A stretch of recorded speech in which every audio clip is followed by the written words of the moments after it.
देखिए दिल्ली से इस वक्त की ये बड़ी खबर है कि लालकृष्ण आडवाणी एम्स में भर्ती है। देर रात तबीयत खराब होने पर एम्स में भर्ती कराया गया उन्हें और डॉक्टर्स की निगरानी में अब उनका इलाज जारी है। मैं आपको बता दूं, बीजेपी के वरिष्ठ नेता और पूर्व उप प्रधानमंत्री लालकृष्ण आडवाणी, उनकी तबीयत देर रात बिगड़ गई, जिसके बाद उन्हें दिल्ली एम्स में भर्ती कराया गया और अब डॉक्टर्स की निगरानी में उनका इलाज चल रहा है। 96 वर्षीय आडवाणी उम्र संबंधित समस्याओं से सामना कर रहे हैं, जूझ रहे हैं और इसलिए उनका समय समय पर घर पर ही चेकअप किया जाता है। लेकिन बुधवार देर शाम को उन्हें कुछ दिक्कत महसूस हुई, जिसके बाद तुरंत उन्हें एम्स ले जाया गया, जहां डॉक्टर्स ने उन्हें अपनी निगरानी में भर्ती कर लिया है। मैं आपको ये भी जानकारी दे दूं कि आडवाणी को इसी साल मार्च में देश के सर्वोच्च नागरिक सम्मान भारत रत्न से भी सम्मानित किया गया था। तो देखिए, लालकृष्ण आडवाणी की तबीयत अभी फिलहाल कुछ ठीक नहीं है। हालांकि हालत स्थिर बताई जा रही है, लेकिन एम्स में वो भर्ती है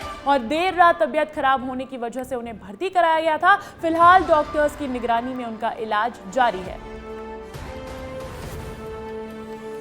और अगली बड़ी खबर छत्तीसगढ़ से मिल रही है। मुख्यमंत्री निवास में जनदर्शन कार्यक्रम का आयोजन होना है आज और सीएम विष्णुदेव साय करेंगे आमजनों से मुलाकात। सीएम हाउस में साप्ताहिक जनदर्शन का होगा आयोजन और आज से हर गुरुवार जनदर्शन का होगा कार्यक्रम। और देखिए, सुबह 11 बजे से दोपहर 1 बजे तक आमजनों से मुलाकात करेंगे सीएम विष्णुदेव साय और आम जनता की समस्याओं का करेंगे निराकरण के लिए अधिकारियों को भी जारी कर दिए गए हैं दिशा निर्देश। तो ये खबर रायपुर से मिल रही है, जहां पर आज से मुख्यमंत्री जनदर्शन कार्यक्रम का आयोजन हर गुरुवार को किया जाएगा। आज इसका पहला दिन रहने वाला है। मुख्यमंत्री निवास में जनदर्शन का आयोजन किया जाएगा। सीएम विष्णुदेव साय करेंगे आमजनों से मुलाकात और सीएम हाउस में साप्ताहिक जनदर्शन का आयोजन होगा हर गुरुवार को। इस खबर पर अधिक जानकारी के साथ जुड़ गए हैं मेरे सहयोगी खोमन साहू रायपुर से। सीधा उनका रुख करूंगी। खोमन, सीएम जनदर्शन कार्यक्रम का आयोजन आज किया जाना है, क्या इसका उद्देश्य रहने वाला है मुख्य तौर पर? इसका उद्देश्य एक ही है अंजलि, क्योंकि सत्ता और जो जनता है उसके बीच दूरी न रहे और यही कारण है कि मुख्यमंत्री विष्णुदेव साय सीधे तौर पर आम जनता से मिलेंगे। आम जनता से मिलने के कारण ये भी है कि उनकी समस्या जो भी होती है उसको दूर करेंगे, क्योंकि एक टेबल पर मुख्यमंत्री बैठेंगे, उसके आसपास तमाम विभाग के जो अधिकारी हैं वो रहने वाले हैं। दूसरी ओर छत्तीसगढ़ सरकार को 6 महीने हो गए, तो 6 महीने होने पर सरकार के द्वारा कई विभिन्न तरीके की योजना चलाई जा रही है, तो उसका भी फीडबैक लेते हुए कहीं ना कहीं नजर आने वाले हैं, क्योंकि आप पूरे प्रदेश भर की जनता जो है आज मुख्यमंत्री निवास पहुंचने वाली है। ऐसे में अलग अलग जगहों पर किस तरीके से सरकार की जो योजना चलाई जा रही है उसका लाभ आम जनता को सीधे तौर पर मिल रहा है या नहीं मिल रहा है, अगर नहीं मिल रहा है तो क्यों नहीं मिल रहा है, इस तरीके की बातचीत भी आम जनता से मुख्यमंत्री विष्णुदेव साय करने वाले हैं। पिछले दिनों भी आपने देखा था किस तरीके से छत्तीसगढ़ सरकार के सभी मंत्री रायपुर के कुशाभाऊ ठाकरे परिसर में बैठते थे और आम जनता से सीधे मुखातिब होते थे और अधिकारियों को दिशा निर्देश देते हुए नजर आते थे। तीसरी ओर अगर बात करूं अंजलि, तो गृहग्राम है मुख्यमंत्री के बगिया, वहां भी जो है अधिकारियों को बैठाया जाता है, वहां भी आम जनता की समस्या है उनको सुना जाता है। तो कुल मिलाकर सरकार का मुख्य तौर पर यही उद्देश्य है कि आम जनता और सरकार के बीच जो दूरियां है वो कम किए जा सके और किस तरीके से आम जनता की जो समस्या है वो सीधे तौर पर जो है दूर किया जा सके। बिल्कुल खोमन, जनता दरबार सजने वाला है आज सीएम हाउस में। जनता से सीधा संवाद करते नजर आएंगे सीएम विष्णुदेव साय। बहुत बहुत शुक्रिया आपका तमाम अपडेट्स के लिए। और अब बढ़ते हैं अगली खबर की ओर। देखिए, सीएम डॉक्टर मोहन यादव की आज मैराथन बैठकें रहने वाली है। सुबह 10 बजे नई दिल्ली से भोपाल पहुंचेंगे सीएम डॉक्टर मोहन यादव और उसके बाद 11 बजे मंत्रालय में कई विभागों की करेंगे समीक्षा। फिर 12 बजे सीएए के तहत प्रदेश के 3 आवेदकों को देंगे भारतीय नागरिकता प्रमाण पत्र और फिर 4 बजे वृक्षारोपण को लेकर भोपाल कलेक्टर से भी चर्चा करनी है। 5 बजे जल जीवन मिशन और परिवहन विभाग की करेंगे समीक्षा। तो वहीं 6 बजे नर्मदा घाटी विकास विभाग के अधिकारियों से भी चर्चा करने वाले हैं। तो आज मैराथन बैठकें देखी जानी है सीएम डॉक्टर मोहन यादव की, जहां सुबह 10 बजे वो नई दिल्ली से वापस भोपाल आएंगे, तो वहीं 11 बजे से उनके कार्यक्रम का शुभारंभ हो जाएगा। क्या कुछ उनका कार्यक्रम रहने वाला है, जानेंगे। मेरे सहयोगी जुड़ गए मेरे साथ, सूरज तिवारी। सूरज, दिल्ली से लौट रहे हैं सीएम डॉक्टर मोहन यादव, ऐसे में कई विभागों की समीक्षा बैठकें भी होने वाली है। क्या मुख्य कार्यक्रम रहने वाला है सीएम का? देखिए अंजलि, निश्चित तौर पर आज मुख्यमंत्री मोहन यादव दिल्ली से भोपाल के लिए आएंगे। करीब 9 बजे दिल्ली से भोपाल के लिए रवाना होंगे और करीब 10:30 बजे राजधानी भोपाल पहुंच जाएंगे। उसके बाद 11 बजे अनुसूचित जात, अनुसूचित जनजात और छात्रवृत्ति की समीक्षा करेंगे। उसके बाद 12:30 बजे, करीब 12:30 बजे सीएए यानी कि नागरिकता संशोधन अधिनियम के जो प्रथम 3 आवेदक हैं उन्हें सर्टिफिकेट देंगे। उसके बाद उनकी लगातार बैठकें हैं अंजलि। बैठक जो है उसके बाद जो 4 बजे जल मिशन की समीक्षा करेंगे, जल मिशन के बाद 5 बजे परिवहन विभाग की समीक्षा करेंगे और 6 बजे नर्मदा नियंत्रण मंडल की जो है उसकी समीक्षा करेंगे। तो लगातार करीब 6 बजे तक मुख्यमंत्री मोहन यादव का बैठकों का दौर चलने वाला है और करीब फिर उसके बाद 6:30 बजे वो सीएम हाउस पहुंचेंगे। तो निश्चित तौर पर जिस तरह से अभी आपने देखा दिल्ली गए, कई नेताओं से मिले, केंद्रीय मंत्रियों से मिले, तो उसके बाद अब यहाँ पहुंचने वाले हैं और राजधानी भोपाल में पहुंचते ही बैक टू बैक उनकी कई बड़ी बैठकें होंगी। कई विभाग की समीक्षा करेंगे, चाहे परिवहन विभाग हो, चाहे जल संरक्षण हो, या फिर चाहे छात्रवृत्ति का मामला हो, या फिर अनुसूचित जनजाति और जात का मामला हो, या फिर सीएए के जो नागरिकता संशोधन अधिनियम के तहत जिन्होंने आवेदन दिया था अब उनको सर्टिफिकेट भी देंगे। तो मुख्यमंत्री मोहन यादव का अगर डे देखें आज का तो बहुत व्यस्ततम शेड्यूल है आज का और लगातार बैठकों का दौर देखा जाएगा अंजलि। बिल्कुल, मैराथन बैठकें देखी जाएगी और क्योंकि अभी अभी केंद्रीय मंत्रियों से मिलकर लौटे हैं, सांसदों से मिलकर लौटे हैं, आला नेताओं से मिलकर लौटे हैं, तो कुछ चर्चाएं वहां भी हुई होंगी जो अब प्रदेश के मंत्रियों को, प्रदेश के नेताओं को बतानी होगी। बहुत बहुत शुक्रिया आपका इस अपडेट के लिए, लेकिन बने रहिएगा मेरे साथ क्योंकि इस वक्त एक और बड़ी खबर मिल रही है। अब अधिकतम 9 सिम कार्ड खरीदे जा सकते हैं। जी हाँ, बिल्कुल सही सुना आपने कि अब आप केवल 9 सिम कार्ड ही खरीद सकते हैं, उससे ज्यादा नहीं खरीद पाएंगे। फर्जी सिम लेने पर 50 लाख रुपए का जुर्माना भी लगेगा। फ्रॉड और धोखाधड़ी रोकने के लिए यह फैसला लिया गया है। 9 से ज्यादा सिम खरीदने पर 2 लाख रुपए तक का जुर्माना लग सकता है। आज से देश भर में यह नया टेलीकॉम कानून लागू होगा। तो देखिए, टेलीकॉम की तरफ से यह नया नियम आया है कि अब ज्यादा से ज्यादा मैक्सिमम लिमिट 9 सिम कार्ड्स की कर दी गई है। 9 सिम कार्ड से ज्यादा सिम कार्ड आप नहीं खरीद सकते हैं और फर्जी सिम लेने पर 50 लाख रुपए का जुर्माना लगेगा। तो देखिए, फ्रॉड और धोखाधड़ी रोकने के लिए यह फैसला लिया है टेलीकॉम ने। और इस खबर पर अधिक जानकारी के साथ मौजूद है मेरे सहयोगी सूरज तिवारी, सीधा उनका रुख करूंगी। सूरज, ये नया कानून बनकर आ रहा है जहां आप 9 सिम कार्ड ही खरीद सकते हैं, उससे ज्यादा अगर लिया तो फ्रॉड हो जाएगा और धोखाधड़ी का आप पर आरोप लग सकता है, जुर्माना लग सकता है। कितना कारगर ये फैसला? देखिए, निश्चित तौर पर अंजलि, जिस तरह से साइबर फ्रॉड के मामले आए दिन सामने आते रहते थे, आम लोगों के साथ बड़े बड़े सेलिब्रिटीज हो या बड़े बड़े ऐसे लोग हो, सबके पास साइबर फ्रॉड के मामले सामने आते रहते थे और फेक कॉल आते रहते थे, जिसको रोकने के लिए ट्राई जो है 2 नियम बना रहा है। पहला तो ये कि जो भी लोग कॉलर होंगे हर किसी के मोबाइल में, जैसे हमारे पास ट्रू कॉलर पहले एप्लीकेशन होता था, किसी दूसरे व्यक्ति के द्वारा अगर फोन किया जाता था तो हमें नाम शो करता था, ऐसे ही अब विदाउट किसी एप्लीकेशन, यानी अब हमें एप्लीकेशन रखने की जरूरत नहीं होगी और कॉलर का नाम हमारे मोबाइल स्क्रीन में शो करेगा। इससे होगा क्या? इससे ये होगा अंजलि कि जब हमारे मोबाइल में कॉलर का नाम शो कर देगा तो हम समझ जाएंगे कि हमारे पास कॉल करने वाला सही में व्यक्ति कौन है। क्योंकि ये नियम इसलिए लाया गया अंजलि कि बहुत सारे लोगों को डबिंग करके आवाज फेक कॉल किया जाता था, डबिंग आवाज से बात की जाती थी और पैसे मांगे जाते थे। और इस साइबर फ्रॉड में बहुत सारे लोग एआई के थ्रू जो आवाज को डबिंग किया जाता था, इस साइबर फ्रॉड में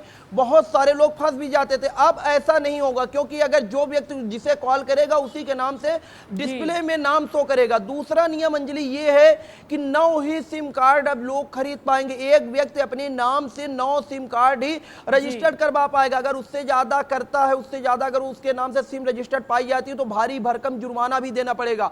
साथ में आपको बता दें अंजलि कि जम्मू कश्मीर और नॉर्थ ईस्ट के जो राज्य है वहां पर एक व्यक्ति केवल 6 सिम कार्ड खरीद सकता है। बाकी राज्यों में 9 सिम कार्ड, लेकिन जम्मू कश्मीर और जो नॉर्थ ईस्ट में जो राज्य पड़ते हैं वहां केवल एक व्यक्ति 6 सिम कार्ड खरीद सकता है।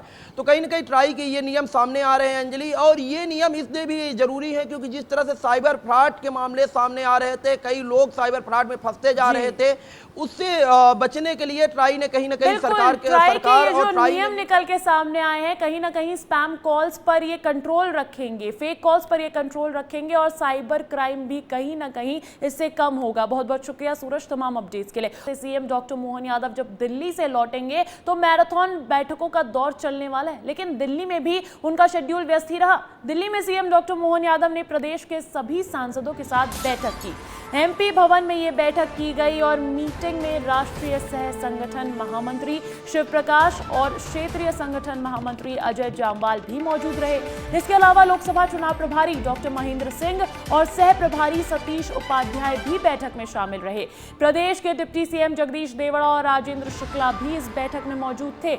मीटिंग के बाद सांसदों को डिनर भी करवाया गया। तो देखिए, वहां पर भी बड़ी बैठक रही है दिल्ली में। संसदीय दल की बैठक में हमारे माननीय मुख्यमंत्री जी, हमारे भारतीय जनता पार्टी के सभी वरिष्ठ नेता और सभी सम्मानीय सांसद आज सहभागी हुए हैं। और इस संसदीय दल की बैठक में हम हर सेशन में, जब लोकसभा का सत्र होता है तब संसदीय दल की बैठक हम करते हैं, तो सभी एक अनौपचारिक तौर पर सारी चर्चाएं भी होती हैं और हर सांसद माननीय मुख्यमंत्री जी के साथ अपने नेतृत्व के साथ अनौपचारिक चर्चाएं भी करते हैं। तो इसलिए ये रूटीन हमारी संसदीय दल की बैठक जो सत्र के दौरान होती है, आज अभी यहाँ पर संपन्न हुई है। अच्छा, दिल्ली में एमपी के सांसदों के साथ मीटिंग के बाद सीएम डॉक्टर मोहन यादव से विस्तार न्यूज संवाददाता अमृत तिवारी ने खास बातचीत भी की। क्या कुछ कहा उन्होंने, सुनवाते हैं आपको।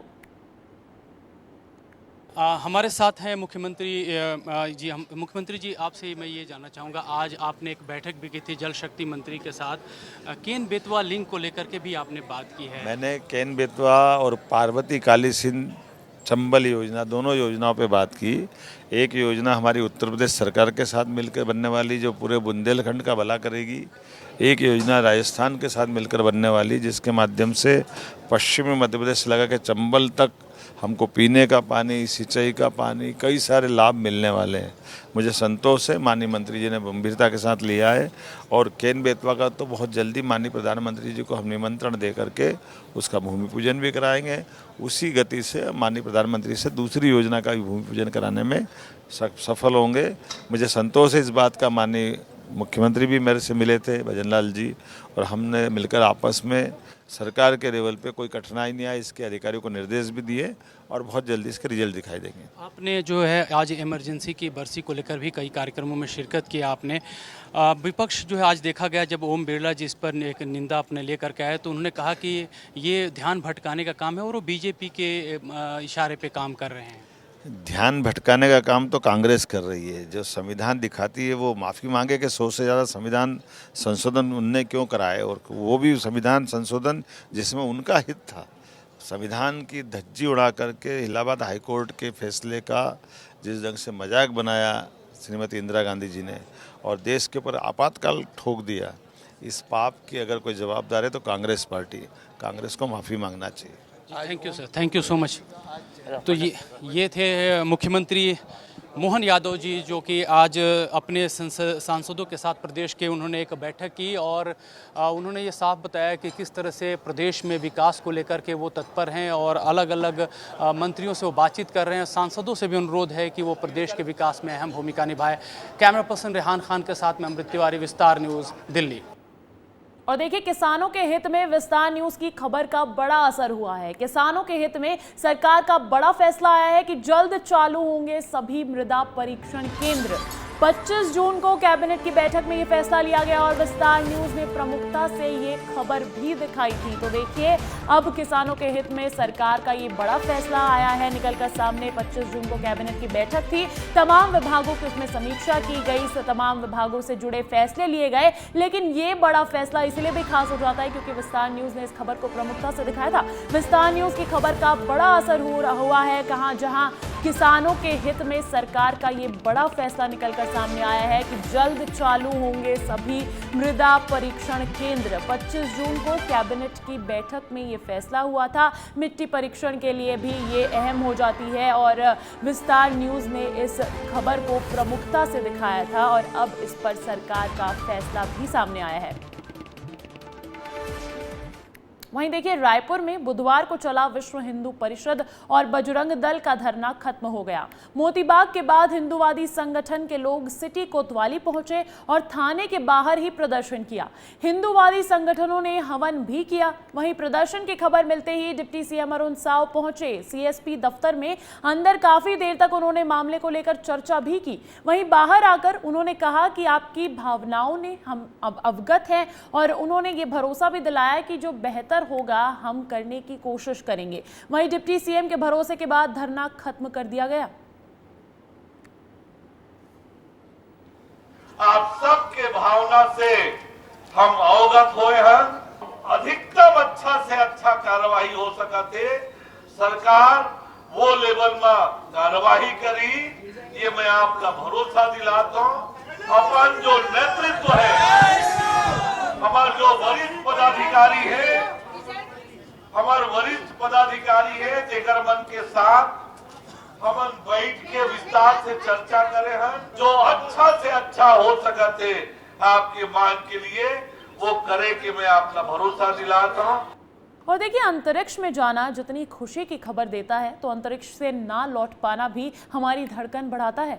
और जब ये मामला जुड़ा हो भारतीय मूल की सुनीता विलियम्स से तो घबराहट कुछ ज्यादा ही होने लगती है। जी हां, भारतीय मूल की अमेरिकी नागरिक सुनीता विलियम्स 5 जून से अंतरिक्ष में है और उनकी वापसी तकनीकी कारणों से 3 बार टल चुकी है। वैसे नासा अधिकारियों ने उनकी वापसी की अगली तारीख नहीं बताई है, मगर वो जल्दी सुरक्षित वापस आए ये दुआ तो हम और आप सब कर ही सकते हैं। सुनीता विलियम्स की अंतरिक्ष यात्रा पर हमारी एक खास रिपोर्ट देखिए। 1 ignition off of Starliner and Atlas V.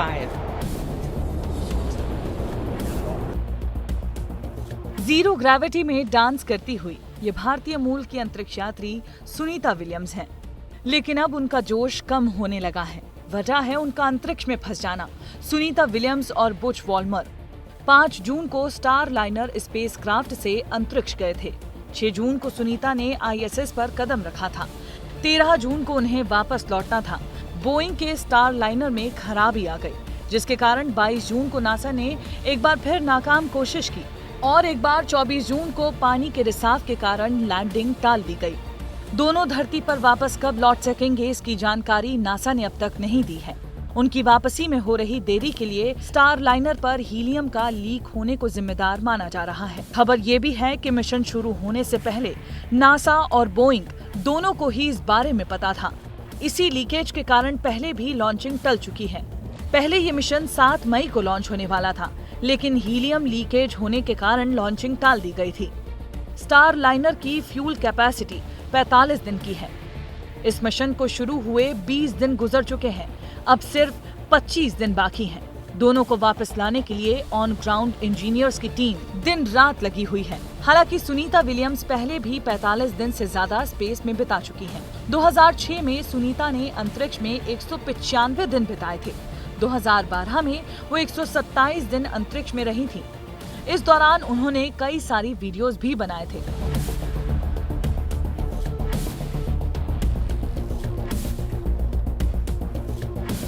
किसी को शायद ही पता हो कि भारतीय मूल की अमेरिकी सुनीता लीन विलियम्स यूएस में सुनी और स्लोवेनिया में सोनका के नाम से जानी जाती हैं। 1958 में उनका परिवार अहमदाबाद से अमेरिका जाकर बस गया था। इस बार सुनीता विलियम्स का अंतरिक्ष में फंसना पूरे विश्व के लिए परेशानी की बात है। ये वो सुनीता विलियम्स हैं जो अंतरिक्ष में रिकॉर्ड 332 दिन बिता चुकी हैं।